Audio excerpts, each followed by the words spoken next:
Hello guys, today we're going to be addressing a little steering issue on this 7.3 2002 F250 Power Stroke. It has right around 230,000 miles on it, just shy of that I believe. And what we've got going today is a little bit of wander on the highway. We've replaced the ball joints on both sides, upper and lower, as well as put a redhead steering gearbox in it. All of these changes, updates have really improved the steering, and we've just got a little bit left, and I think we've tracked it down to the drag link. So let's take a look under here. The drag link right there. You can see, I don't know if you can see on the back side here, the boot is shot.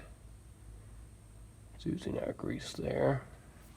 And then on this side, obviously, we've got a big leak going on, and it's been dripping grease actually out of there, which is kind of strange.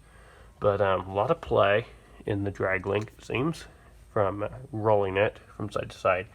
And then when you do a pinch with a pair of gooseneck pliers on there, you can tell the ball joints, or the, not the ball joints, but the ball tie rod end links in the drag link are not doing so well. So I'll show you what that looks like.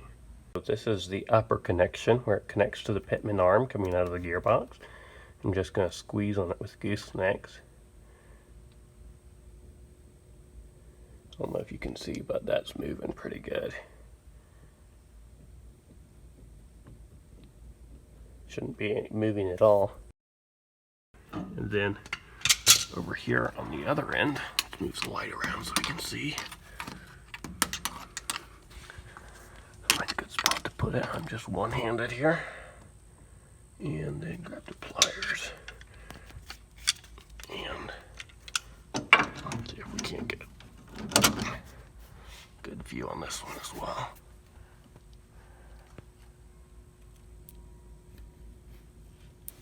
That one's really moving.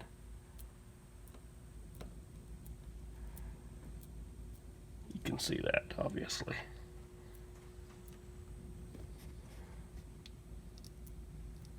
That's where it connects to the tie rod on this end.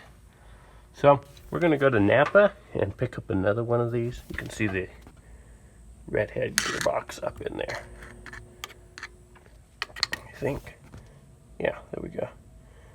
And we're going to go to Napa, pick up another drag link, and pop it in the truck, take it for a drive, and see if that fixes our problem. So stay tuned.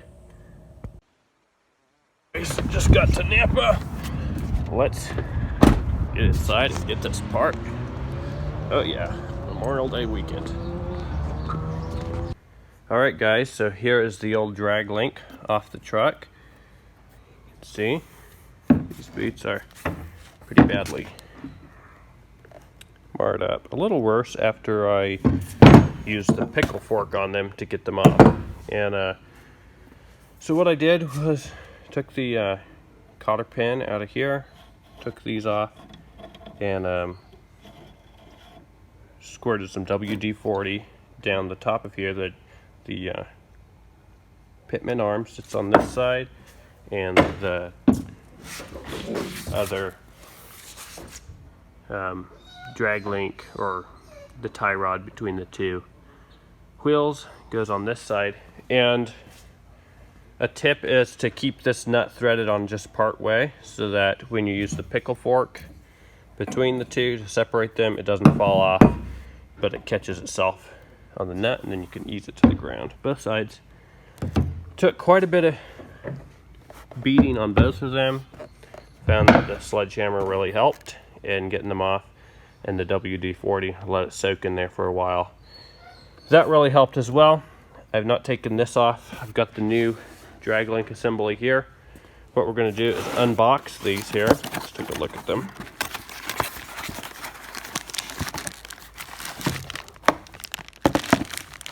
The new little one. So here's the new one. have the grease zert and the new cotter pin. Grease zert gets threaded in on the ends there. Then there's the new grease boot. Looks like it goes on pretty nice there. And the new pin here.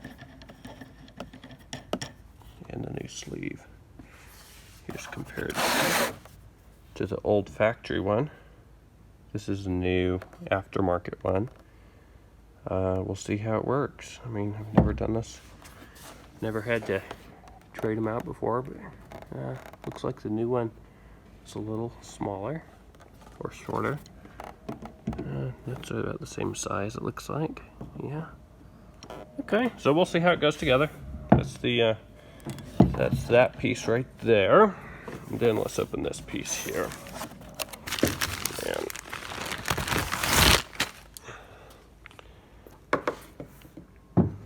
here's the other drag link and the hardware for it. That goes in there. There's the boot for this side. Looks pretty big. Alright. I don't know if that's supposed to be. Looks awful interesting. Oh, I see. Looks like it's just a guard from the factory. It's kind of different. Almost looks like it's leaking a little bit there. That doesn't look great. Well, we'll take a look at it, and then I'll update you guys as we go to put it in.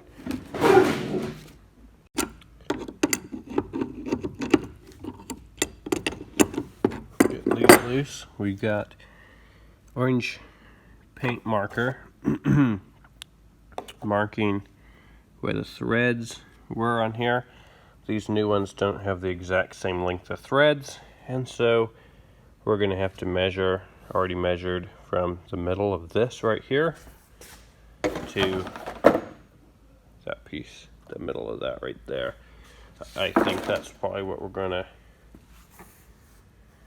use as our measurement, and that's 37 and 7/16 on this one. So we're going to pull this thing off here and reuse this collar and get it all measured up, and we'll be back in business.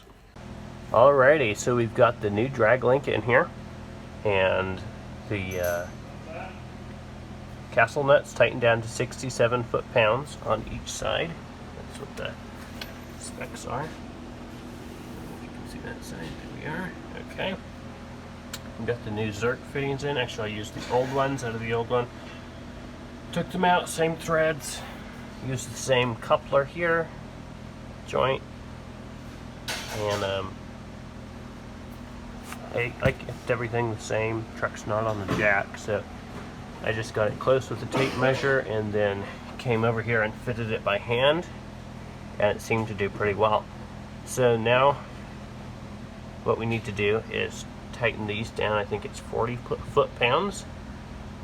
Tighten those down, and we'll put the cotter pins in, make sure the joints have grease in them, and we should be good to go.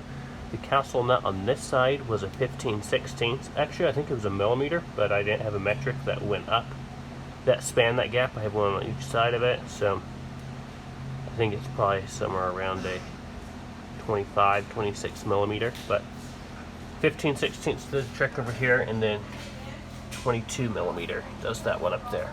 And they both get torqued to 67 foot-pounds. So we'll get the rest of the hardware on here, and we should be up and running shortly.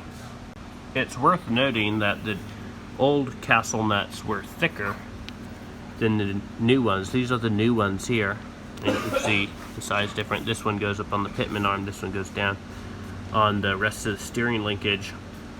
I ended up using the old ones because they have the same thread pattern, and they were thicker between the bottom of the nut and the castle portion.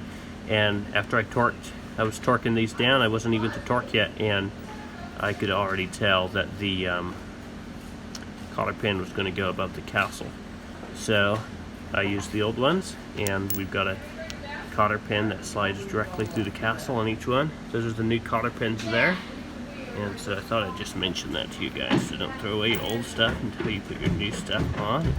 Because I reuse the grease zerk fittings as well as the castle nuts. Alright guys, and we are finished with the drag link for today. There it is installed. And everything's done. Greased it up with some red and tacky grease. I know that's overkill, but I had it laying around from doing some bearings. And this little collar right here, took it for a drive, and the steering wheel was off to the right. So adjusted it, got it too far, and it was cooked to the left. So then took about halfway, and now it's right on. So quick tip for adjusting that is if you look at it from the driver's side, clockwise, turning the collar clockwise will move the steering wheel to the left. Turning it counterclockwise will move the steering wheel to the right. And about half a turn, 180 degrees of turn in the collar equals about an inch of turn in the steering wheel. So that's for your reference. Make sure the bolts are always pointing down when you're done, because you don't want them rubbing up there on your coolant drain lines. So always make sure they're pointing down. So I had to flip them around. But yeah, if you have any questions, leave them in the comments below. Thanks for following along, and until next time.